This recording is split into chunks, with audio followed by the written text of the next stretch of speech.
ஒரு நிமிஷம் கண்களை மூடி பரலோக தெய்வமே பரிசுத்த எல்லாரும் கண்களை மூடி ஆண்டவரே இந்த காலை வேளையில கர்த்தர் எங்களோடு பேசுகிறாங்க. ஆண்டவரே எல்லா பலவீனங்களை மாற்றி போடுங்க, எல்லா சுகவீனங்களை மாற்றி போடுங்க. என் தெய்வீக கூடாரத்திலே ஆண்டவரே மறைத்துக் கொள்ளும்படியா சொல்லிக்கிறோம். ஒரு அற்புதத்தை இந்த வேளையில எங்களுக்கு செய்யும்படியா சொல்லிக்கிறோம். பரலோக தெய்வமே உங்களுக்கு ஸ்தோத்திரம். பரிசுத்த ஆவியானவரே உங்களுக்கு ஸ்தோத்திரம். இருக்கிற எல்லா துதியும் கனமகிமையும் உங்களுக்கு செலுத்துகிறோம். கர்த்தர் எங்களோடு பேசப்படுங்க, இடைப்படும்படியா எங்களை மறைத்து நீங்க வெளிப்படுங்க. கர்த்தர் பெரிய காரியங்களை செய்யுங்க. இயேசுவின் வெளியேறப்பட்ட நாமத்துல உடைய வார்த்தை கொண்டு எங்களோடு பேசுங்க. வார்த்தையை கேட்கும் பொழுதே ஒரு அற்புதம் நடக்கட்டும். ஆண்டவரே இந்த வார்த்தைகளை உருவாக்கட்டும், பெரிய காரியங்களை செய்யணும். இயேசு நாமத்தில் ஜெபிக்கிறோம் எங்கள் நல்ல பிதாவே. ஆமென். ஹல்லேலூயா. இன்றைக்கான வார்த்தைகளா நம்ம கடந்து செல்வோம். யோபு 29வது அதிகாரம் 4வது வசனத்தை வாசிக்கலாம். 4வது அதிகாரம் 4வது வசனம். தேவனுடைய ரகசிய செயல் என் கூடாரத்தின் மேல் இருந்தது. என் கூடாரத்தின் மேல் இருந்தது. ஆமென். ஹல்லேலூயா. நல்லா கவனிக்கணும். தேவனுடைய ரகசிய செயல் என் கூடாரத்தின் மேல் இருந்தது. கூடாரம்னா நம்மளுடைய நம்ம தியானிக்கிற மாதிரி நம்முடைய பாத்திரம். இன்னைக்கான தலைப்பு சொல்றேன். என் கூடாரம் தேவ ரகசிய செயலினால் நிரம்பி வழியும். சொல்ல நீங்க கவனிக்கணும். என் கூடாரம் தேவ ரகசிய செயலினால் நிரம்பி வழியும். My tent runneth over with the secret work of God. என்னுடைய கூடாரம் தேவ ரகசிய செயலினால் நிரம்பி வழியும். ஆமென். ஹல்லேலூயா. தேவனுடைய ரகசிய செயல் உங்கள் மேல் இருக்கிறது. கர்த்தர் உங்களுக்கு ஒரு ரகசியத்தை வைத்திருக்கிறார். ஆமென். ஹல்லேலூயா. தேவன் உங்கள் வாழ்க்கைக்கு உங்கள் கூடாரத்துக்கு என்று தேவன் ஒரு ரகசியத்தை வைத்திருக்கிறார். அது எந்த மனுஷனுக்கும் தெரியாது, எந்த கண்களுக்கும் தெரியாது, அது அநேக நேரத்தில் உனக்கும் தெரியாது. ஆனா தேவனை நாடி நம்பி வரும்பொழுது நம்முடைய வாழ்க்கையில் அந்த ரகசிய செயல் தெரியும். ஆமென். ஹல்லேலூயா. குறிந்தியரை நம்ம வாசிக்கிறோம். தேவன் ஆழ்த்தம் பண்ணினவைகள் கண் காணவும் இல்லை, காதில் கேட்கவும் இல்லை, இருதயத்தில் தோன்றவும் இல்லை. தேவ ஆவியானவர் நமக்கு அதை வெளிப்படுத்தி இருக்கிறார். ஆமென். ஹல்லேலூயா. தேவன் உங்கள் வாழ்க்கைக்கு நம்முடைய வாழ்க்கைக்கு ஒரு ரகசிய செயலை வைத்திருக்கிறார். ரகசியம்னா எப்படி சொல்றேன்னா வெறும் ரகசியம் மட்டுமல்ல.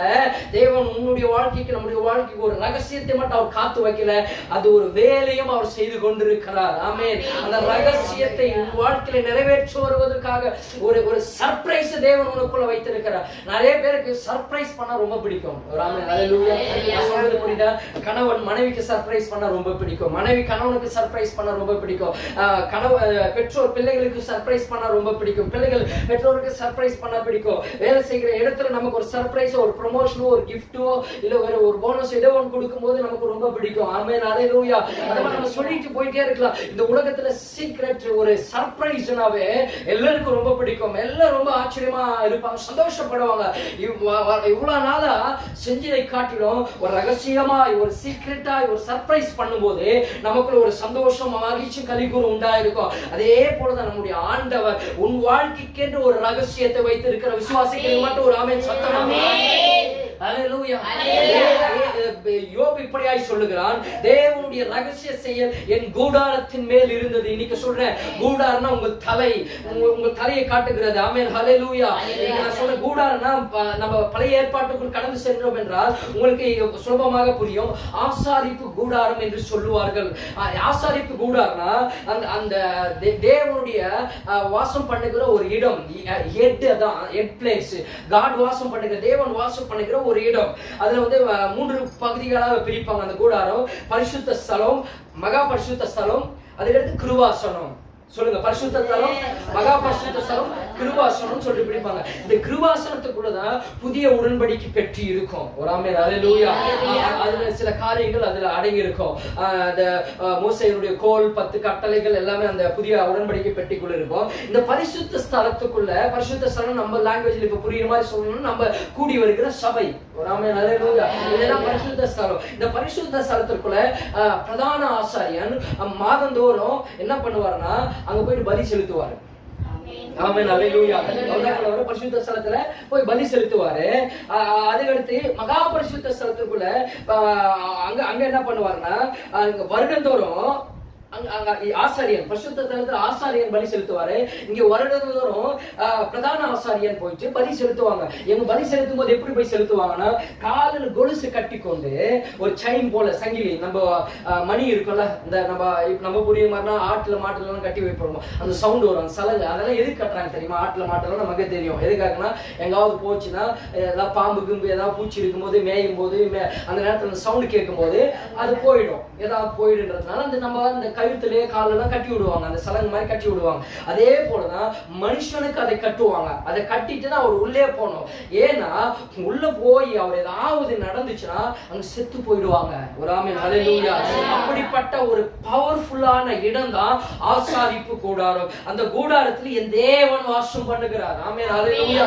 தேவனுடைய கூடாரம், ஆசாரிப்பு கூடாரம் என்ற சாதாரணமான ஒரு இடம் கிடையாது. யாராவது துணிஞ்சு உள்ள போனா செத்துருவான். அவனை போய் தூக்கிட்டு வரணும்னு யாராவது உள்ள போனாலும் அவனும் செத்து போயிடுவான். இந்த கொலுசு எது கட்டுவாங்கன்னா, அவன் அந்த பரிசுத்த ஸ்தலத்துல சுத்தி வந்துட்டே இருப்பான், அந்த சலங்கு சத்தம் கேட்டுட்டே இருக்கும். அப்ப சவுண்ட் கேட்குதுன்னா அவர் நடந்து போயிட்டே இருக்காரு, உயிரோடு இருக்காரு என்ற அர்த்தம். அந்த சவுண்ட் திடீர்னு நின்று போச்சுன்னா அவன் கீழே விழுந்து செத்து போயிட்டான் என்று அந்த அந்த உள்ள போனாலும் இவனும் செத்து போயிடுவான். வெளியில இந்த ஒரு கயிறு கட்டி வச்சிருப்பாங்க அந்த சலங்குல, அந்த கயிறை பிடிச்சி அவனை இழுப்பாங்க, இழுத்து அந்த பிணத்தை வெளியில தூக்குவாங்க. ஒரு ஆமென் ஹல்லேலூயா. நம்ம ஆண்டவருடைய கூடாரம், அந்த சபை அப்படிப்பட்ட ஒரு சபை. இன்னைக்கு ஏனாதானமா ஏதோ ஒண்ணு நினைச்சிட்டு ஏதோ ஒண்ணு இன்னைக்கு ஏதோ ஒண்ணு போயிட்டு ஏதோ ஒண்ணு வாழ்ந்துட்டு இருக்கிறாங்க. ஆமென் ஹல்லேலூயா. உள்ள போனானே செத்துருவான். ஒரு தேவ அனுமதி இல்லாம, பரிசுத்தம் இல்லாம, உண்மை இல்லாம தேவனுடைய ஆலயத்திற்குள்ள போனாலே, அந்த ஆசாரிப்பு கூட்டத்திற்குள்ள போனாலே செத்து போயிடுவாங்க. அந்த ஒரு வல்லமை மிக்க தேவனுடைய இடம், அந்த இடம் அத பழைய ஏற்பாட்டின் ஆசாரிப்பு கூடாரம். அந்த அளவுக்கு ஒரு வல்லமை மிக்க ஒரு பவர்ஃபுல், ஒரு அந்த அளவுக்கு வேற எங்கேயுமே கிடையாதுங்க. அந்த இடம் தான் தேவனுடைய ஆசாரிப்பு கூடாரம். ஆனா இன்னைக்கு பாத்தீங்கன்னா ஆண்டவர் சும்மா இல்ல. நம்முடைய ஆண்டவர் நம்ம என்ன நினைக்கிறோம், ஏதோ இயேசு சொன்னார், ஒரு கண்ணத்தில் அறிந்தால் மறுகணத்தை காட்டுன்ற மாதிரி இன்னைக்கு நிறைய பேர் என்ன பண்றோம், அத்து மீறி இன்னைக்கு பாத்தீங்கன்னா சர்ச்சுக்குள்ள எல்லாம் இன்னைக்கு எவ்வளவு பெரிய காரியங்களை செய்யறாங்க. ஒரு சர்ச்சை இடிக்கிறாங்க, சர்ச்சை கொளுத்துறாங்க, சர்ச்சையில் இருக்கிற காரியங்களை சேதப்படுத்துறாங்க, இன்னும் சர்ச்சில் உட்கார்ந்துட்டு குடிக்கிறாங்க, என்னென்னமோ காரியங்கள் எல்லாம் இன்னைக்கு பண்ணிட்டு இருக்கிறாங்க. ஆமென் ஹல்லேலூயா. இன்னைக்கு நான் சொல்றேன், என் ஆண்டவர் இயேசு சிலுவைக்கு போகலனா, இந்த சிலுவை என்ற ஒரு வார்த்தை அந்த அந்த அந்த சூழ்நிலை ஏற்படலனா, இன்னைக்கு எல்லாம் சர்ச்சையை வந்து சேதப்படுத்த எல்லாம் காலை தூக்கி இன்னைக்கு எத்தனையோ பேர் பாக்குறத இன்னைக்கு ஏளனப்படுத்திட்டு இருக்கிறாங்க. இன்னைக்கு ஒருத்தனை உயிரோடு இருக்க முடியாது, ஒருத்தன் நிர்மூலமாகி போவான். அந்த சபையை தொட்டாலே அவனை கர்த்தர் அழித்து சாம்பலாக்கிடுவார். தேவ பிள்ளைகளே உள்ள அனுமதி இல்லாமல் போன செத்து போயிடுவான்னா, தேவையில்லாத இன்னைக்கு ஜனங்கள், உன்னை துன்பப்படுத்துகிறவர்கள், சபையை துன்பப்படுத்துகிறவர்கள், விசுவாசிகளை துன்பப்படுத்துகிற மக்கள், கோயிலுக்குள்ள இன்னைக்கு பெரிய காரியங்களை இடித்து நுறுக்குகிறவர்கள் கிட்ட வந்த சர்வம் இன்னைக்கு அப்படியே சாபம் அவர்களுடைய மேல வந்து அவர்களை நிர்மூலமாக்கி போட்டு விடும். அவர்கள் அந்த நேரத்தில் அவர்கள் செத்து போய் விடுவாங்க. ஆமென் ஹல்லேலூயா. கர்த்தருடைய பார்வை சாம்பலாக்கி விடும், கர்த்தருடைய பார்வை அவனை அழித்து விடும். இன்னைக்கு அவங்க என்ன நினைக்கிறாங்க, இந்த கிருபை வந்ததுனால இயேசு என்ன பண்ணாலும் அமைதியா இருக்கிறார் ஆண்டவர். இன்னைக்கு எத்தனையோ பேரு இன்னைக்கு கேட்கிறாங்க, ஏன் அந்த அந்த அந்த காலத்தில் இருந்த காரியம் இன்னைக்கு இல்லைன்னா இன்னைக்கு ஒருத்தரும் நம்ம சர்ச்சுக்குள்ள உயிரோடு இருக்க முடியாது. ஆமென் ஹல்லேலூயா. எத்தனை பேர் உண்மையா வர்றீங்க ஆண்டவருக்கு தெரியும், எத்தனை பேர் யாரோ கூப்பிட்டாங்க வர்றீங்கன்னு ஆண்டவருக்கு தெரியும், எத்தனை பேர் ஏதோ கடமை வர்றீங்கன்னு ஆண்டவருக்கு தெரியும். உண்மை இல்லாம வர்றவங்க எல்லாம் அந்த காலத்துல மாதிரி இருந்துச்சுன்னா நீங்க ஒத்த நாள் உயிரோடு இருப்போமா? முடியாது. அந்த அளவுக்கு ஒரு வல்லம். அதாங்க சபை என்பது சாதாரணமான கிடையாது. ஆசாரிப்பு கூடார தேவன் வாசம் பண்ணுகிற இடம். அந்த இடத்திற்குள்ள வந்தாலே கர்த்தர் உன் வாழ்க்கையை மாற்றுவார், உன் கண்ணீரை மாற்றுவார், உன் பிரச்சனைகளை மாற்றுவார். தேவன் வாசம் பண்ணுகிற ஒரு பவர்ஃபுல், ஒரு வல்லமை மிக்க ஒரு இடம் தான் அந்த கூடாரம். ஆமென். ஆமென் ஹல்லேலூயா. இன்னைக்கு நம்ம சபைக்குள்ள போறதுக்கு பயம் இல்லை. இன்னைக்கு பயம் இல்ல, இன்னைக்கு ஒரு தேவ பயம் கிடையாது. ஏனோ தானே போறோம், ஏனோ தானே வரோம், ஏதோ கடமைக்காக வரோம். ஒரு காலேஜுக்கு ஸ்கூலுக்கு போற பயம் கூட இன்னைக்கு நம்ம சபைக்கு வரதுக்கு பயம் இல்ல. ஆமென் ஹல்லேலூயா. ஆனா கொஞ்சம் நான் நினைச்சு பார்த்தேன், சிந்தித்து பார்த்தேன். இன்னைக்கு எத்தனையோ பேர் பாத்தீங்கன்னா, உலகத்தான் பாத்தீங்கன்னா இன்னைக்கு கிறிஸ்துவன் பயப்படுறான், அவன் கோமாளித்தனமா இருக்கிறான். புரியுதுங்களா? அவனால ஒன்னும் பண்ண முடியாது, அவனுக்கு தைரியம் கிடையாது, அவனால சண்டை போட முடியாது, அதனாலதான் சும்மா அடங்கி சைலண்டா இருக்கிறான் அப்படின்ட்டு இன்னைக்கு எல்லாரும் பார்த்து நினைச்சுட்டு தான் இன்னைக்கு ஏறி மிதிச்சுட்டு வரான். ஆனா அவனுக்கு தெரியாது. உனக்கு எனக்கு நமக்கு தெரிஞ்சிருக்க ஒரு விஷயம் என்ன தெரியுமா? ஆண்டவர் சொன்னார், இது கிருபையின் காலம். நான் அவனுக்காகவும் மரித்திருக்கிறேன், அந்த ஜனங்களுக்காகவும் மரித்திருக்கிறேன். அவனை ஒரு நொடி பொழுது அவனை அழிக்க என்னால முடியும். அந்த ஆத்மாவும் நரகத்திற்கு போக கூடாது, அந்த ஆத்மாவும் வீணா போக கூடாது என்று கர்த்தர் பொறுமையாய் காத்து கொண்டிருக்கிறார். ஒரு நாள் அந்த ஆத்மாவும் என்னை தேடி வரும், அந்த ஜனங்கள் என்னை தேடி வருவாங்க, என்னை உதைத்தவன் என்னை தேடி வருவான் என்று தேவன் இன்னைக்கு பொறுமையாய் கர்த்தர் காத்து கொண்டிருக்கிறார். அன்பானவர்களே, ஆமென், அல்லேலூயா. இன்னைக்கு கிறிஸ்தவத்துல இன்னைக்கு எல்லாம் அமைதியா இருக்கிறாங்கன்னா அதுக்கு காரணம் வேற ஒண்ணு கிடையாது, பயந்து இல்ல. கிறிஸ்துவ நம்ம மோசஸ் ராஜசேகர பாட்டு பாடிக்கிறாரு, கிறிஸ்துவ முழங்கால் போட்டு முட்டி போட்டு ஜெபித்தானா உன் வாழ்க்கையே ஒன்றுமில்லாமல் போயிடும். ஆமென், அல்லேலூயா. அவன் வெட்ட வெட்ட வளருவான், கொட்ட கொட்ட உயர்வான் ஒரு பாட்டு பாடி இருப்பாரு. அவன் முட்டி போட்டு ஜெபித்தானா அவன் பிசாசு இந்த எல்லாமே நடுங்கி போயிடும். ஆனா கர்த்தர் கிறிஸ்து அமைதியா இருக்கிறேன் தெரியுமா?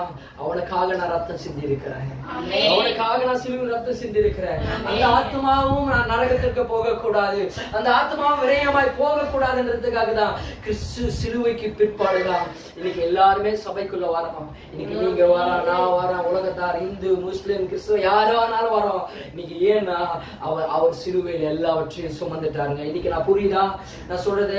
ஆசாரிப்பு கூடாரம் என்னன்னு புரியுதா? அந்த கூடாரத்துக்குள்ள யாராவது அத்துமீறி உள்ள நுழைந்தாலே என்ன ஆயிடுவான்? செத்து போயிடுவான். அந்த அளவுக்கு ஒரு வல்லமை பவர்ஃபுல்லான ஒரு இடம் தான் கூடாரம். ஏன் இதை நான் பேசணும்னா, இன்னைக்கு எதுக்கு சொல்றேன்னா, அந்த ஆசாரிப்பு கூடாரத்தினுடைய ஹெட் யாரு? நம்ம ஆண்டவராகிய கர்த்தர். ஆமென், அல்லேலூயா. அங்க வாசம் பண்ணுகிற தேவன் வாசம் பண்ணுகிறார். இன்னைக்கு ஏன் சொல்லுவார்னா, இன்னைக்கு தலைப்பு நம்ம என்ன சொன்னோம்னா, என் கூடாரம் தேவ ரகசிய செயலால் நிரம்பி இருக்கும். அப்ப என் கூடாரம்னா அர்த்தம், நான். இந்த கூடாரத்தினுடைய ஹெட் யாருன்னா நான் தான். உங்கள் கூடாரம், உங்கள் சரீரம், இதுதான் உங்க சரீரம். இந்த சரீரத்துக்கு ஹெட் யாருன்னா நீங்க தான். இப்ப நான் சொல்றேங்க, அந்த தேவன், அந்த ஆசாரிப்பு கூடாரத்தில் வாசம் பண்ணுகிற தேவன் தான், இயேசு கிறிஸ்து தான் இன்னைக்கு உனக்குள்ள எனக்குள்ள இந்த கூடாரத்துக்குள் வாசம் பண்ணி கொண்டிருக்கிறார். அல்லேலூயா. அந்த கூடாரத்திற்குள் ஒருவன் அனுமதி இல்லாமல் பழைய ஏற்பாட்டு காலத்து உள்ள போனா என்ன ஆயிடும்? செத்து போயிடும். அது உள்ள போறதுக்கே பயப்படுவாங்க. பிரதான ஆசாரியனும் சரி, ஆசாரியனும் சரி, ஒண்ணுக்கு 100 முறை யோசித்து தான் உள்ள போய் பலி செலுத்துவான். பலி செலுத்துவதற்கு, ஆண்டவரை தொழுது கொள்வதற்கு, ஆண்டவரை வணங்குவதற்கு, அவருக்கு பலி செலுத்துவதற்கு ஒண்ணுக்கு 100 முறை யோசித்து தான் அந்த பலி பீடத்திற்குள்ள அந்த பிரதான ஆசாரியனோ அந்த ஆசாரிப்பு கூடாரத்திற்குள்ள போவாங்க. அது கிருபாசனத்திற்குள்ள போக மாட்டாங்க. பரிசுத்த ஸ்தலத்திற்குள்ள போவாங்க, மகா பரிசுத்த ஸ்தலத்திற்குள்ள போவாங்க, தவிர கிருபாசனத்திற்குள்ள ஒருவனும் போக மாட்டாங்க.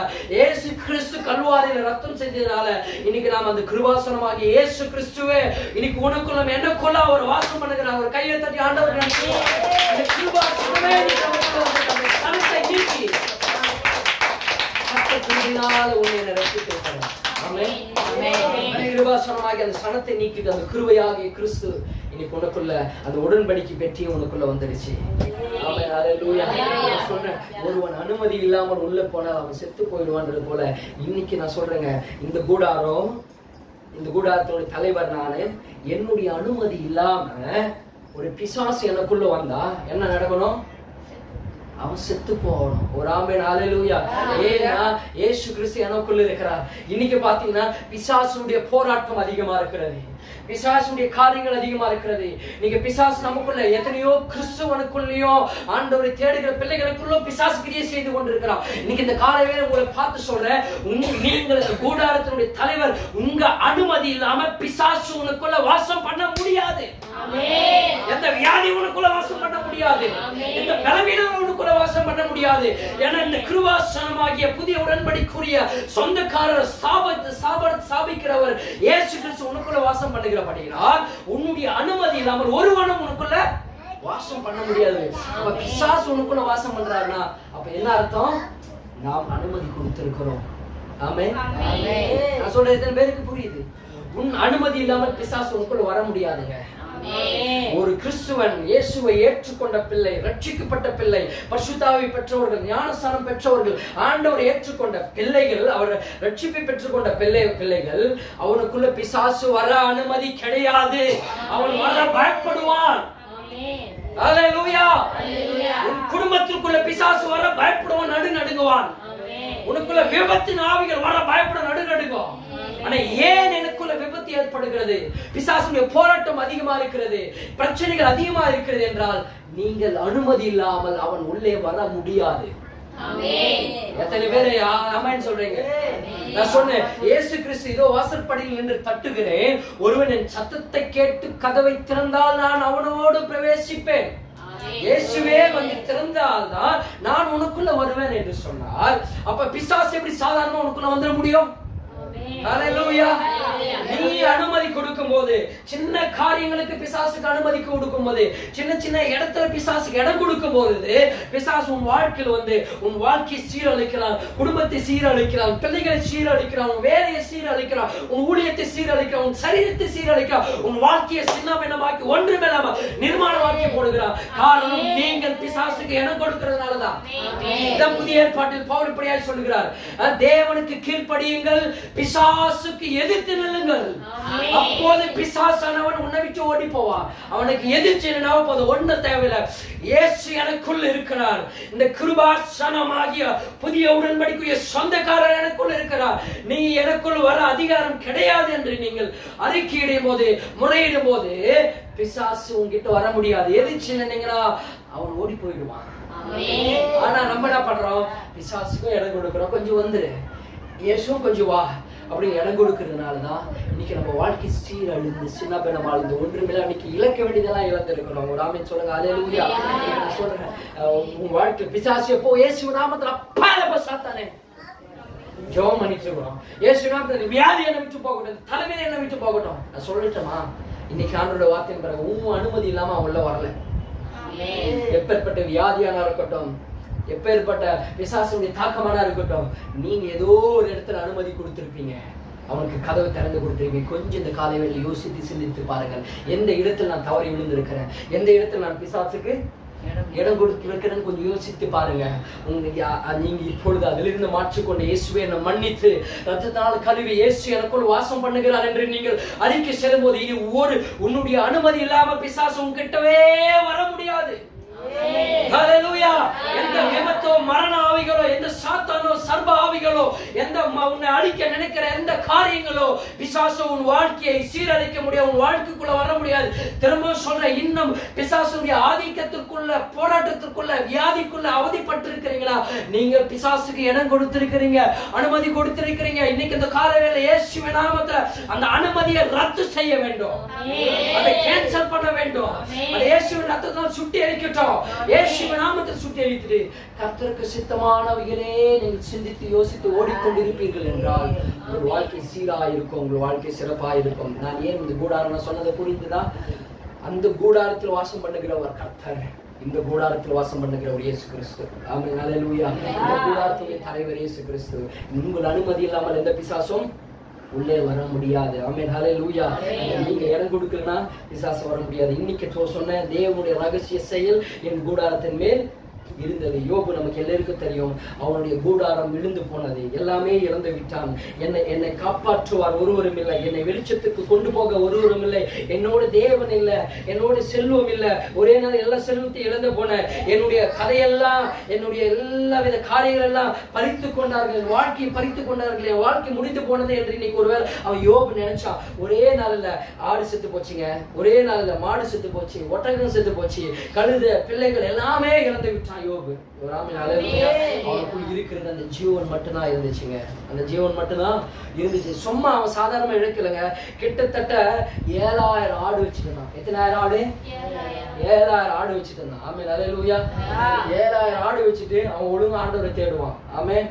10 ஆடு தான் எனக்கு ஆடு முக்கியம், ஆடு பின்னாடி ஓடுறோம் நம்ம. ஆமென். ஹல்லேலூயா. எத்தனை ஆடு? 7000 ஆடு, ஒட்டகம் 3000 ஒட்டகம், அதை எடுத்து ஏர்மாடு 500 ஏர்மாடு இருந்தது, கழுது 5000 இருந்தது, மொத்தம் 11000 மிருக ஜீவன்கள், 7 ஆண் பிள்ளைகள், 3 பெண் பிள்ளைகள், மொத்தம் 10 பிள்ளைகள். இவ்வளவு ஆஸ்தி சொத்துக்களை வைத்திருந்த யோபுடைய கூடாரம் சரிந்து விழுந்து விட்டது. சில நேரங்கள் நம்ம இருக்கிற மாதிரியே இருக்க மாட்டோங்க. நிறைய பேர் பாருங்க, உச்சத்துல இருந்திருப்பான், நீ பார்க்கும் போது நீ அவனை பெருசா பார்த்துட்டு இருந்திருப்ப, இன்னைக்கு அவன் எங்கோ கீழே இருப்பான், நீ எங்கோ மேல இருப்ப. காலம் அப்படியே சூழ்நிலை மாறிவிடும். ஆமென். ஹல்லேலூயா. கூடாரம் எனக்கு சரிந்து விழ எனக்கு சார்ந்து விழ தெரியாது. இன்னைக்கு நல்லா இருக்கணும் நாளைக்கு இருக்க மாட்டான். இன்னைக்கு நேத்து பார்த்திருப்போம் நல்லா தானே இருந்தான்னு பார்த்தா இன்னைக்கு உயிரோடு இல்ல. அந்த கூடாரம் முடிஞ்சு போச்சு. அந்த கூடாரம் மண்ணோட போயிடுச்சு. இன்னைக்கு நான் சொல்ற ஆண்டவரை நீங்க தேடுற வரைக்கும் உங்க வாழ்க்கையில அநேக காரியங்கள் எப்ப என்ன நடக்கும் தெரியாது. இன்னைக்கு பலன் இருக்கிறத ஓடலாம், என்னால சம்பாதிக்க முடியும், என்னால சுயமா பண்ண முடியும், நான் ஓடி உழைக்கிற கஷ்டப்படுறேன், இன்னைக்கு ஓடலாம். ஆனா அந்த பலன் என்னைக்கு நின்று போகும் தெரியாது. இந்த கூடாரம் என்னைக்கு சாய்ந்து போகும் தெரியாது. கர்த்தரை நம்புங்க, கர்த்தரை சார்ந்து கொள்ளுங்க, கர்த்தரை தேடுங்க. கர்த்தரை இல்லாம உன் பலத்தை நம்பி உன் ஊழியத்தும் குடும்பத்தும் பிள்ளைகளை நம்பி ஒருபோதும் வாழாத. என் பலன் இது வரைக்கும் நான் உழைக்கிறேன்னு நினைக்கிறேன், நான் பலன் இருக்க நான் கஷ்டப்படுறேன், அந்த பலன் இல்லாம போச்சு, அந்த கூடாரம் போயிடுச்சுன்னா என்ன பண்ணுவேன்? ஹல்லேலூயா. நான் சொல்றேன், அந்த யோபுக்கு எல்லாமே இழந்து போயிட்டான், ஒரே நாள் எல்லாமே இழந்து போயிட்டான். ஆனா அவனுக்கு தெரியும் அவனுக்கு தெரியாது தேவ ரகசியுடைய செயல் என்ன என்று அவனுக்கு தெரியாம இருந்துச்சு. ஆமென். ஹல்லேலூயா. இன்னைக்கு நான் சொல்றேன், உன் ஜீவன் மட்டும் உனக்குள் இருக்கிறதா? நீங்க கர்த்தர் தேவனுடைய ரகசிய செயல் உன் மேல் இருக்கிறது. ஒரு ஆமென். ஹல்லேலூயா. சொல்லுங்க, the secret work of God. அந்த தேவனுடைய ரகசிய செயல் உன் மேல் இருக்கு. கர்த்தர் உன் மேல் ஒரு ரகசியத்தை வைத்திருக்கிறார். ஆமென். ஹல்லேலூயா. தேவனுடைய ரகசியத்தை யாராலும் கணிக்க முடியாதுங்க. எந்த மனுஷனாலும் எந்த மனுஷியாலும் உன்னாலும் ஜீர்ணிக்க முடியாது, கிரகிக்க முடியாத ஒரு ரகசியத்தை தேவன் வைத்திருக்கிறார். ஆமென். ஹல்லேலூயா. நான் சொல்றேங்க, தேவனுடைய ரகசிய செயல் ஒருவேளை உங்களை தாவீதை போல ராஜாவாக மாற்றும். ஆமென் சொல்லிட்டு வாங்க. தேவ ரகசிய செயல் உங்களை யாக்கோபை போல இஸ்ரவேலாய் மாற்றும். தேவ ரகசிய செயல் யோசேப்பை போல உன்னை மந்திரியாய் மாற்றும். தேவ ரகசிய செயல் சாமுவேலை போல உன்னை பெரிய தீர்க்கதரிசியாய் மாற்றும். தேவ ரகசிய செயல் தானியேலை போல ஒரு ஞானியாய் ஞானவானாய் உன்னை மாற்றும். தேவ ரகசிய செயல் உங்களை ஒரு ஒண்ணுத்துக்குமே உதவாது இருக்கிறவன ஒரு பிசினஸ் மேக்னட்டாய் மாற்றும். தேவ ரகசிய செயல் உன்னை செல்வ சீமானாய் மாற்றும், உன்னை ஊழியக்காரனாய் மாற்றும், ஒரு IAS ஆபீசராய், உன் பிள்ளைகள் IPS ஆபீசராய், இல்ல ஒரு டாக்டராய், இல்ல ஒரு பில்லியனராய், ஒரு மில்லியனராய். ஓ காட், தேவ ரகசியம் அப்படியா இருக்கும். ஒருவேளை நீ இப்படியா சிந்திச்சுட்டு யோசிச்சுட்டு இருக்கலாம். உன் நினைவல்ல, உன் வழிகள் என் வழி அல்ல. கர்த்தருடைய ரகசிய செயல் உங்க பிள்ளைகள் மேல் உங்க குடும்பத்தின் மேல் இருக்கிறது. ஆமென். ஹல்லேலூயா. நான் சொல்றேன், எந்த அளவுக்கு இழப்பை நீங்கள் சந்திக்கிறீங்களோ அந்த அளவுக்கு கர்த்தர் உங்களை நேசிக்கிறார். கொஞ்சம் இழப்பை நீங்க சந்திச்சீங்கன்னா கொஞ்சமா கர்த்தர் உங்களை நேசிக்கிறார். அதிக இழப்பு என்னால முடியல, தாங்க முடியாத அளவுக்கு இழந்துட்டேன்றீங்களா? கர்த்தர் உங்களை ரொம்ப நேசிக்கிறார். யோபு எல்லாமே இழந்துட்டான். 10 பிள்ளைகளே இழந்துட்டான், செத்து போயிட்டான் ஒரே நாள்ல. 7 ஆண் பிள்ளைகள் 3 பெண் பிள்ளைகள் செத்து போயிட்டாங்க. அப்போ அவனுக்குள்ள உடம்புல சரீரத்துல வியாதி வந்துடுச்சு. நமக்கு எல்லாரும் தெரியும் இந்த சுரங்கு அந்த வியாதி வந்த உடனே அப்ப அங்க என்ன நடக்குதுன்னா, அவன் மனைவி சொல்றா, என்னமா கர்த்தர் நம்பிட்டு இருக்கிற, அவரை தூசித்துட்டு அவரை குறை சொல்லிட்டு நீ செத்து போடா என்று கட்டண மனைவி சொன்னார். நீங்க நிறைய நேரத்தில் நினைச்சிட்டு இருக்கிறோம், நான் நம்புற ஆள் இவர் தான் எனக்கு எல்லாமே நினைச்சிட்டு இருக்கிறோம். கட்டண மனைவியை தூஷித்து செத்து போ என்று சொன்ன ஒரு காலம் தான் யோபுனுடைய காலம். அப்போ அவன் சொன்னான், ஆண்டவரே வாழ்ந்து ஒரு நாளும் தூஷிக்க மாட்டேன், அவர் தேவாதி தேவன், கர்த்தாதி கர்த்தர், சேனைகளின் கர்த்தர், அவர் ராஜாதி ராஜா, யூத ராஜ சிங்கம். ஆண்டவரை போல அவர் தெய்வம் இல்ல. என்ன இழந்தாலும் சரி, செத்தாலும் சாகரனை தவிர ஆண்டவரை ஒருபோது நான் தூசிக்க மாட்டேன். கர்த்தர் கொடுத்தார், கர்த்தர் எடுத்தார், கர்த்தருடைய நாமத்துக்கு ஸ்தோத்திரம் என்று தேவனை அவன் துதிக்க ஆராதிக்க ஆரம்பித்தான், புகழ ஆரம்பித்தான். அன்பானவர்கள், இன்னைக்கு சொல்றேன், அந்த அளவுக்கு எல்லாமே இழந்துட்டாங்க, ஓடு எடுத்து சுரண்டிட்டு இருக்கிறாங்க. அப்போ சொல்றான், கர்த்தரை போல ஒரு தெய்வம் இல்லை. அந்த 29 சொல்றான், தேவனுடைய ரகசிய செயல் என் கூடாரத்தின் மேல் இருந்தது. ஆமென். அவன் சொல்றான், ஆரம்பத்துல தேவனுடைய ரகசிய செயல் என் கூடாரத்தின் மேல் இருந்தது, இப்ப இல்ல, அதனாலதான் இன்னைக்கு எல்லாமே இழந்துட்டு நடு ரோட்டில் நிக்கிறேன்னு சொன்னா. ஆனா கர்த்தர் இன்னைக்கு உங்களோடு கூட சொன்ன வார்த்தைக்கு ஒரு 4-5 காரியங்களை சொல்லி 10 நிமிஷம் நான் விரைவாக முடிக்கிறேன். முதலாவது நம்பர் 1, தேவன் கடந்த நாட்களில் உங்களை காப்பாற்றியது போல் இந்த நாட்களிலும் காப்பாற்றுவார். யோபு 29வது அதிகாரம் 2வது வசனத்துல சொல்லப்பட்டிருக்கிறோம். நீ படிக்க வேணாம், நான் அப்படியே சொல்லிடுறேன். 2வது வசனத்துல சொல்லப்பட்டிருக்கிறோம். நானே படிச்சுறேன். சென்று போன மாதங்களிலும் தேவன் என்னை காப்பாற்றி வந்த நாட்களிலும் எனக்கு உண்டாயிருந்த சீரி பொழுது இருந்தால் நலமாயிருக்கும். ஆமென். அல்லேலூயா. சென்ற மாதம், கடந்த மாதம், இன்னைக்கு கடந்த 11 மாதத்தை கடந்து வந்திருக்கிறோம் இந்த வருஷத்து 2024. அப்போ சென்ற மாதங்களில் தேவன் என்னை காப்பாற்றினது போல இந்த மாதத்துல காப்பாற்றினா நல்லா இருக்குமே. என்று யோபு சொன்னான். ஆமென், ஹல்லேலூயா. சங்கீதம் 91:1 சொல்லுது, 11 உன் வழிகளில் உன்னை காக்கும்படி உனக்காக தம்முடைய தூதர்களுக்கு கட்டளையிடுவார், உன் பாதம் கல்லில் இல்லாதபடிக்கு தன்னுடைய கரங்களில் ஏந்தி கொண்டு போவார்கள். இன்னைக்கு நான் சொல்றேன், உயிரோடு இருப்பது கர்த்தருடைய பாதுகாப்பு தாங்க. இன்னைக்கு யோபு சொல்லிருக்கலாம், எல்லாமே போயிடுச்சு, நீ கர்த்தரை என்கிட்ட இல்லைன்னு நினைச்சுதான் அவன். நான் சொல்றது புரியுதா? கர்த்தர் என் கூட இருந்தாரு, எனக்கு கோடிக்கணக்கு சொத்து ஆஸ்தி பிள்ளைகள் எல்லாம் இருந்துச்சு. நீங்க கர்த்தருடைய கூடாரம் என் மேல இல்ல, ரகசிய செயல் என் மேல இல்ல. கர்த்தரை முன்ன பாதுகாத்து இருந்தாருன்னா இன்னைக்கு இதெல்லாம் என்னை விட்டு போயிருக்காது. இன்னைக்கு கர்த்தர் என்ன பாதுகாக்கல, அதனால தான் எல்லாமே இழந்துட்டுன்னு சொல்றான். அந்த ஆண்டவர் சொல்றாரு, அவன் உயிர் இருக்குது பாத்தியா, அது கர்த்தருடைய பாதுகாப்பு தான். கர்த்தருடைய பாதுகாப்பு இல்லைன்னா அவன் செத்து போயிருப்பான். ஹல்லேலூயா. நான் சொல்றேன், எல்லாமே இழந்துட்டுன்றீங்களா? உயிர் இருக்குன்றவங்க ஒரு கையை உயர்த்தி ஒரு ஆமென் சொல்லுங்களா? எத்தனை பேர் உயிர் இருக்குது? கர்த்தருடைய பாதுகாப்பு தான். நான் சொல்லுவேங்க உண்மையா, நான் சொல்லுவேன், நீ சொல்றீங்க.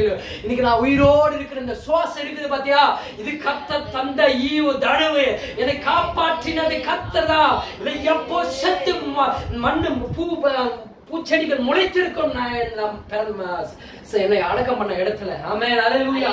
மண்ணுக்கு மண்ணா இருப்போம், ஒன்று இல்லாமல் போயிருக்கோம். இன்னைக்கு உயிரோடு இருக்கிறேன்னா கர்த்தர் என்னை பாதுகாத்த தடவுதான். ஹல்லேலூயா. சிஸ்டர் எப்ப செத்துருப்பீங்க? பிரதர் எப்ப நீ செத்துருப்ப? எப்ப செத்துருப்பீங்க? நீங்க ஆண்டவர் உன்னை பாதுகாக்கிறார் பாத்தீங்களா? அதுதாங்க. நிறைய பேர் யோசிக்கலாம், நான் 2005 இறந்திருக்கணும் ஒரு ஆக்சிடென்ட்ல. அப்புறம் இயேசு ஏற்றுக்கொள்ளல, ஆனா கர்த்தர் என்னை காப்பாத்தினாரு. அன்னைக்கு நான் யோசிச்சேன், ஆண்டவரே அன்னைக்கு நான் உங்களை ஏற்றுக்கொள்ளவே இல்லையே, என்னை எப்படி நீங்க காப்பாத்திருப்பீங்கன்னு கேள்வி கேட்டேன். ஒரு நாள் ஆண்டவர் சொன்னாரு, தாயின் கருவில் உருவானதற்கு முன்னதாக உன்னை நான் தெரிந்து கொண்டேன். ஹல்லேலூயா. தாயில கருவில ஒரு அவயங்கள் உருவாவதற்கு முன்னதாக நான் உன்னை தெரிந்து கொண்டேன் என்று கர்த்தர் சொன்னார். இதே இந்த பிரிட்ஜில தான் ஒரு 709 ஒரு வண்டி இருக்கும்போது, அந்த வண்டி ஓட்டிட்டு வரும்போது நைட்டு ஒரு 11 இருக்கும். அந்த பிரிட்ஜ்ல இருந்து வண்டி கீழே வந்திருக்கும், அந்த பாறைகள்லாம் இருக்கிற இடத்துல. ஆனா கர்த்தர் ஒரு நொடி பொழுதுல ஒரு ஞானத்தை கொடுத்து காப்பாத்தி ஜீவனோடு கொண்டு வந்தேன். நானும் டிரைவர் 1/2 மணி நேரம் இங்கே வந்து உட்காந்துட்டு இருந்தோம், பாய்ந்துட்டு அந்த அளவுக்கு. 2005 4-5 கிட்ட அன்னைக்கு அப்பதான் ஆண்டவர் கேட்கும் போது, அன்னைக்கெல்லாம் ஆண்டவர் உங்களுக்கு தெரியவே தெரியாது, அந்த வாசனையும் தெரியாது என்று ஆண்டவர் சொல்றாரு, உன்னடே முட்டாள், உன்னை தாயின் கருவில உருவாதற்கு முன்னாடி எத்தனையோ முறை உன்னை அழிக்க பிசாசு நினைச்சான். உனக்கு முன்னாடி பிறந்தவனால பிசாசு அழிச்சுதான். ஆனா இன்னைக்கு நான் உன்னை நிர்ணயித்த முன்குறித்து இருக்கிறனால இன்னைக்கு உயிரோடு இருக்கிற. உன்னை எப்படிதான் நான் விடுவேன்? என்னை தெரிந்தாலும் தெரிந்து கொண்டதாலும். 2006 கர்த்தரை தெரிந்து கொண்டேன், ஆனா தாயின் கருவிலே கர்த்தர் என்னை தெரிந்து கொண்டார். ஒரு கையை தட்டி சொல்றீங்க. 2024 நீங்க கர்த்தரை தெரிந்து கொண்டிருக்கலாம், 2023 கர்த்தரை தெரிந்து கொண்டிருக்கலாம், 2010 கர்த்தரை தெரிந்து கொண்டிருக்கலாம், 2005 கர்த்தரை தெரிந்து கொண்டிருக்கலாம். ஆனா கர்த்தர் உங்களை பார்த்து சொல்றாரு, நீ தெரிந்து கொண்டது அந்த தேதி, நான் உன்னை தெரிந்து கொண்டது தாயின் கருவில் உருவானதற்கு முன்னதாகவே உன்னை நான் தெரிந்து கொண்டேன். ஏன் தெரியுமா? அப்பவே பிசாசு உன்னை அழிக்கணும்னு நினைச்சுட்டா. நீ இப்படியாய் ஒருவன் அவனுக்கு தெரியும். உன்னை சாகடித்து எத்தனையோ முறை முயற்சி செய்தான், எத்தனையோ கருத்தமைப்புகளை திட்டமிட்டு பிளான் பண்ணா, ஆனா ஒன்று நடக்கல. ஹல்லேலூயா. ஹல்லேலூயா. எத்தனை பேர் விசுவாசிக்கிறீங்க? ஆண்டவர் உன்னை இப்ப தெரிஞ்சுக்கலாமா? என் சம்பூர்ணமா உன்னை இன்னைக்கு இந்த வருஷம் தெரிஞ்சுக்கலாம். ஆண்டவர் ஆண்டவர் தேடி எவ்வளவு தூரம் ஓடுறீங்க தூரம். உன் தாயின் கருவில் உருவானதுக்கு, உங்க அம்மா பிறப்பதற்கு முன்னாடி கர்த்தர் தெரிந்து கொண்டார். உன் அம்மா வயித்துல உருவாவதற்கு முன்னாடியே கர்த்தர் தெரிஞ்சுக்கிட்டாரு. ஹல்லேலூயா. இன்னைக்கு நீ சர்ச்சுக்கு இன்னைக்கு இந்த வருஷம் வரலாம், ஆனா கர்த்தர் உன்னை தெரிந்து கொண்டது போங்க. இதுதாங்க உண்மை, இதை என் பைபிள் சொல்லுது. ஹல்லேலூயா. உலகம் தோற்றுவதற்கு முன்னாடி கர்த்தர் நம்மளை எல்லாம் முன்குறித்து இருக்கிறாரா? ரோமர் 8 தேவன் எவர்களை முன்குறித்தாரோ அவர்களை அழைத்திருக்கிறார். எவர்களை அழைத்தார் அவர்களை நீதிமானாய் உங்களை மாற்றிக் கொண்டிருக்கிறார். ஹல்லேலூயா. அன்பானவர்களே, இன்னைக்கு இந்த சத்தியத்தை நீங்க தெரிந்து கொள்ளணும். கர்த்தர் உங்களை தெரிந்து கொண்டாருங்க, தாயின் கருவில. இன்னைக்கு இல்ல. ஆமென். யோபுக்கு சொன்னாரு, டேய் நான் உன்னை தாயின் கருவிலே தெரிந்து கொண்டேன். அன்னைக்கு உன்னை அழிக்க எத்தனையோ முறை சதி திட்டங்கள் நடந்தது. அன்னைக்கெல்லாம் உன்னை அழிக்க விடாதவன் இன்னைக்கு உன்னை சாகடிச்சு விட்டுருவனாடான்னு. இன்னைக்கு சொல்றேங்க, கர்த்தர் உங்களை உன் ஜீவனை பாதுகாப்பாருங்க.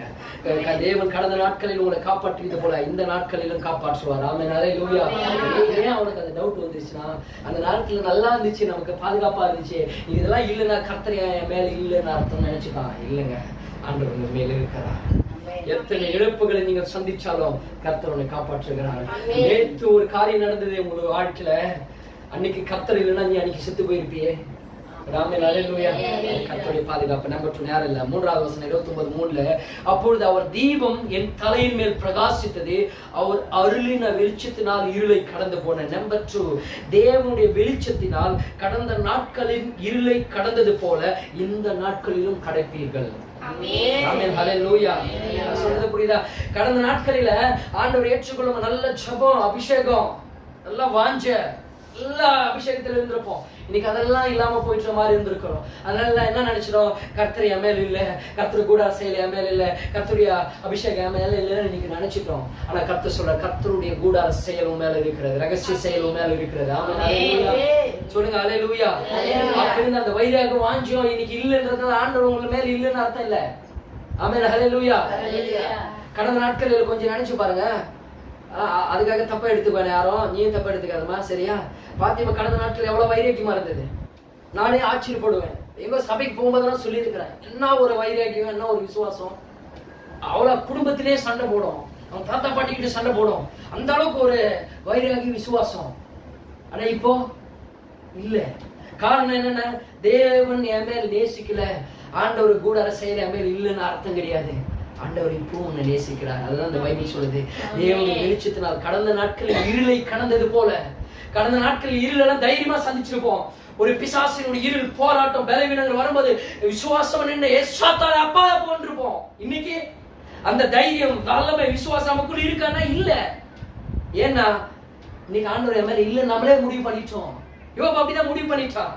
ராமன் அல்லேலூயா. சொல்றேன், கடந்த நாட்கள் உன் மேல் இருந்த அதே அபிஷேகம், அதே வல்லமை, அதே பரிசுத்தம், அதே கிருபை, அதே ஊழிய தாளந்துகள், அதே ஜெயம் உன் மேல கர்த்தர் வைத்திருக்கிறார்.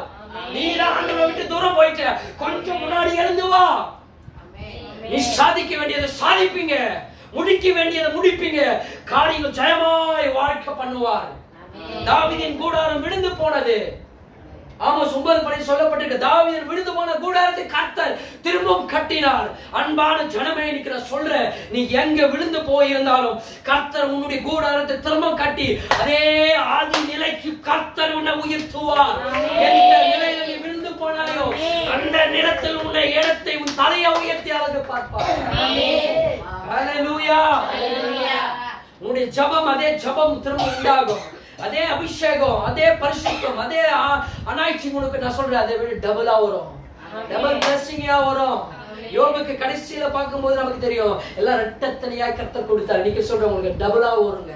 கொஞ்சம் ஆண்டவரை விட்டு தூரம் பிசாசு கொண்டு போயிட்டானா, கொஞ்சம் இடம் கொடுத்தீங்களா, பிசாசு உன்னை தூரம் கொண்டு போயிட்டானா, கொஞ்சம் நீ உன்னை சரிப்படுத்திக்கிட்டு, ஓ இதுதான் நான் செய்யல, கர்த்தர் இன்னும் என்ன நேசிக்கிறார் என்ற சத்தியத்தோடு நீ கொஞ்சம் ஆண்டவர்கிட்ட வந்தீங்கன்னா உன்னை விட உன் வாழ்க்கை இன்னைக்கு ஆசீர்வாதமா இருக்கும். நம்பர் 3 முடிக்கிறேன். நம்பர் 3 3வது 5வது வசனம்.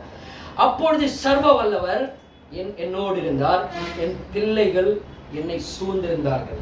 நம்பர் 3, தேவன் கடந்த நாட்களில் உங்களோடு இருந்தது போல இந்த நாட்களில் உங்களோடு இருப்பார். அவனுக்கு ஒரு டவுட் வந்துச்சு, கர்த்தர் என் கூட இல்ல, என் கூட இருந்ததை என் பிள்ளைகள் செத்துருக்க மாட்டாங்க, என் ஆஸ்திரியெல்லாம் நான் விட்டு போயிருக்காது, எனக்கு இந்த வியாதி வந்திருக்காது அப்படின்னு அவன் சந்தேகப்பட ஆரம்பிச்சுதான்.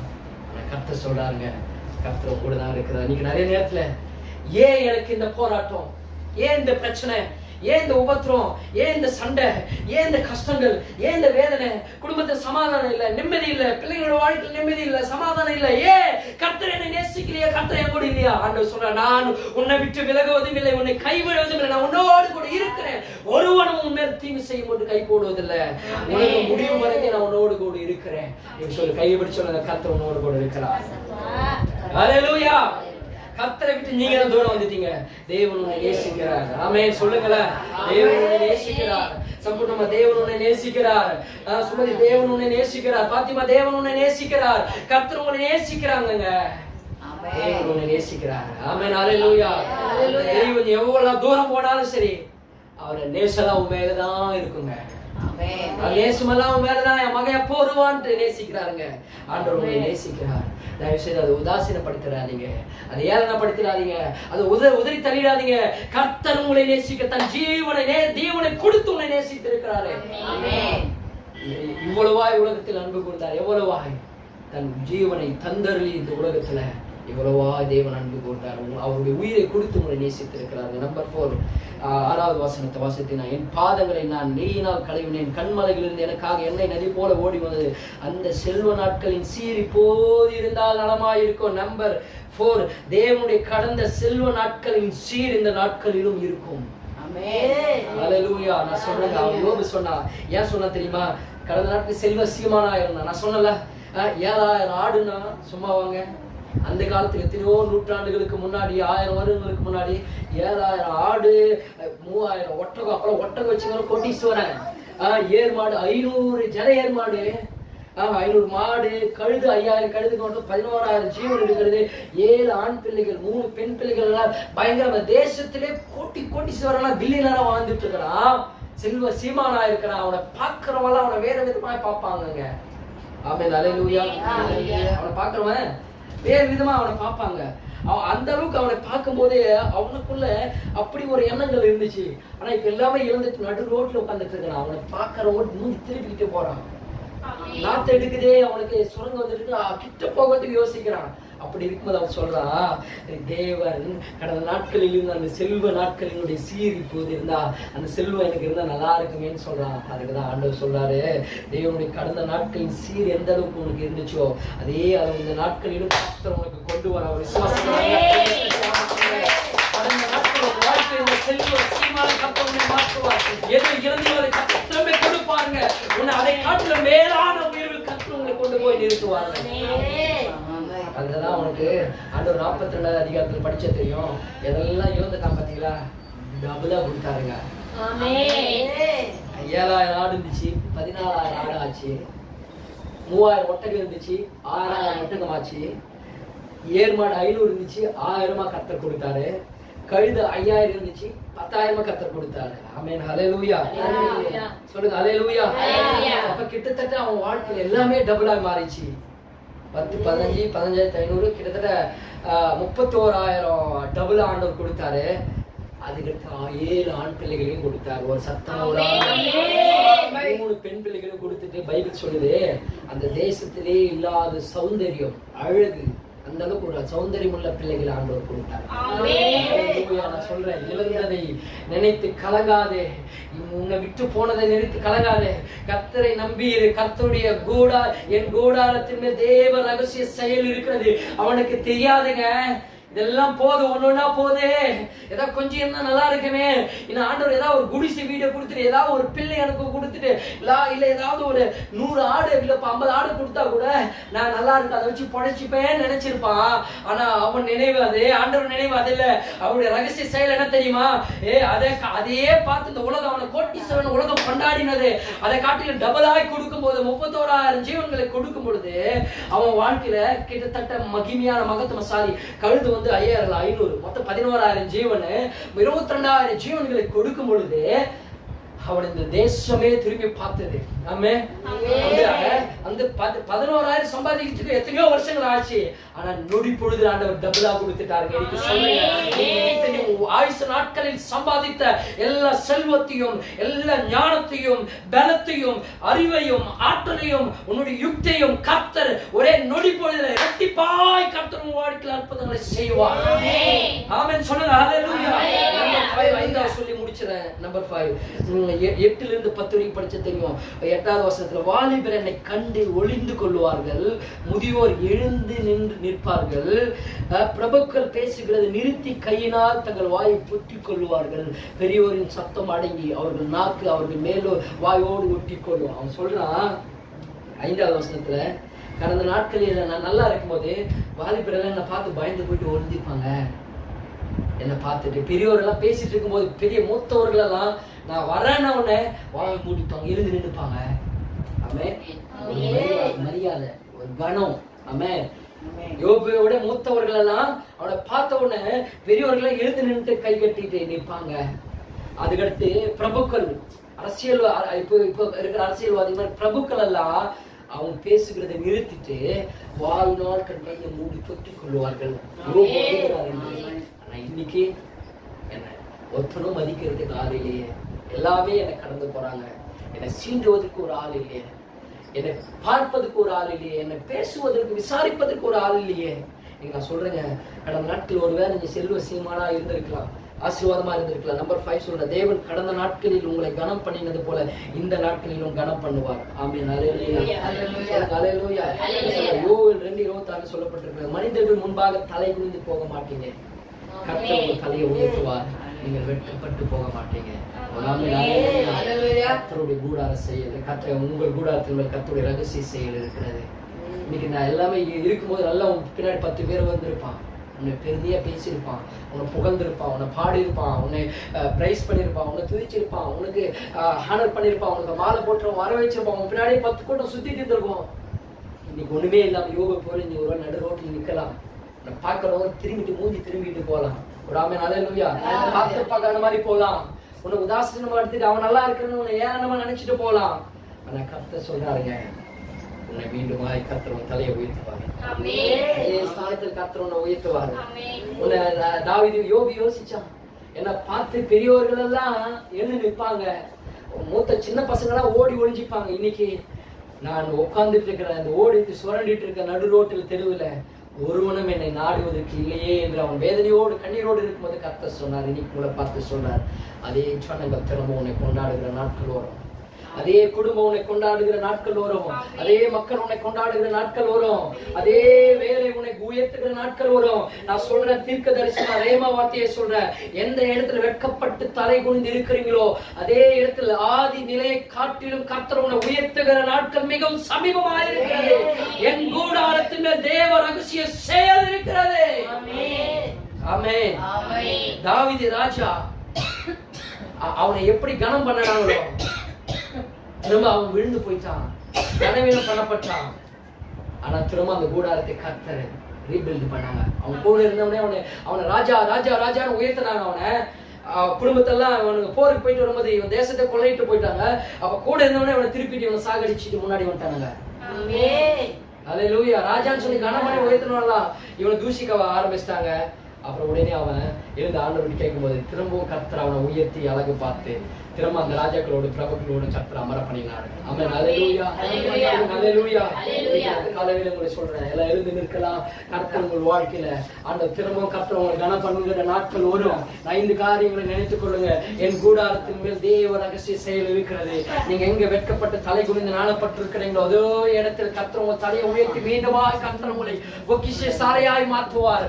உன்னை உயர்த்துகிற ஜனங்கள் உன்னை தேடி வருவாங்க. நீங்க கலங்காதீங்க, சோர்ந்து போயிடாதீங்க. கர்த்தர் உங்களோடு கூட இருக்கிற எல்லா கண்களை மூடி ஜெபம் பண்ணி முடிக்கலாம்.